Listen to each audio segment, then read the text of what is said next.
तुझ्या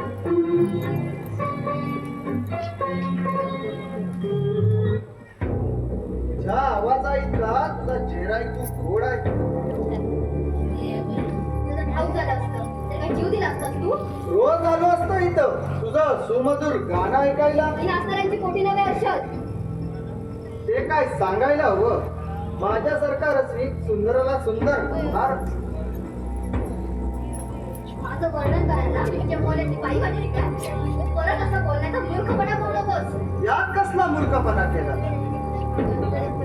सुंदराला सुंदर म्हणलं. जर कन्हेरीच्या वनात एखादं चुकून गुलाब उमललं तर त्याकडे कुणाची नजर जाणारच.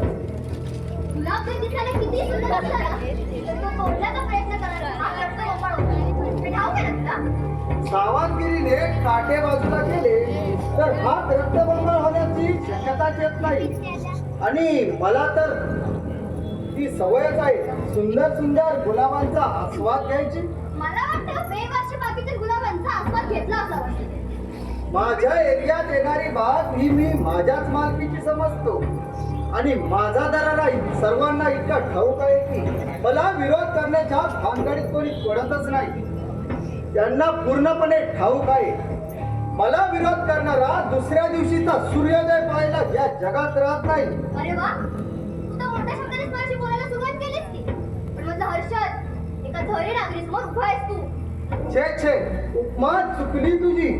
तू सुंदर तू दागिन नसून एक सुंदर हरणी आहे हरणी. पण त्या सुंदर हरणीला सुद्धा दुसऱ्याच्या सगळ्यात दिसवणारी शिंगे सुद्धा असतात. देवाने दिलेली मोहाने धुंद झालेला शिकारी अशा शिंगांची पूर्वा कधी करतच नाही. आणि माझ्यासारखा प्रेमिक तर मुळीच नाही. म्हणजे तू प्रेम करत असतो माझ्यावर.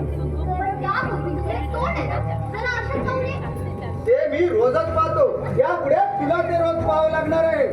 मला वाटतं भान पिऊन आला असावास तू. नाहीतर असं बोलला नसतास कधी. मी भांग पिऊन नाही आलो. पण राजेशने तुझं माझ्याशी लग्न करण्याचा करार करून दिला. आणि ऍडव्हान्स म्हणून पैसे घेतलेत त्याने माझ्याकडून. माझ्या जिंदगीचा सौदा करायला राजेश माझा पालन करता नाहीये. पण मोठा भाऊ तर आहे ना तुझा. तसला तर माझ्यावर अवलंबून असतं. आणि मी काय जनावर नाहीये. राजेशने मला वाटते त्या खट्टाला विकायला. या सगळ्या विश्लेषणांची लग्नानंतर तुला आठवण करून देणार आहे मी. तशी वेळ माझ्यावरती कधीच येणार नाही. आणि जर का आलीच तर तसं मनाला सामोरी जाईल. तुझ्या नजरेला पत्ता न सुद्धा मिळणार नाही. राजेशला एकदा का माझ्या कपटी जाळ्यात अडकवलं की मग तू कुठे जाणार आहेस. पाण्यातून जशी मासोळी बाहेर काढल्यावर कडपडते तशी चालत होणार आहे तुझी. माझ्या आयुष्याची दोरी विधात्याने तुझ्या हातात दिलेली नाही. आणि विधी चक्राची गती थांबून तुझ्यासारख्या मरपटाला तिचा ज्या जन्मी तरी शक्य होणार नाही. पैसा जी क्रिया करतो ती फार अजबच असते. आतापर्यंत पुष्कळ करून घेतलं.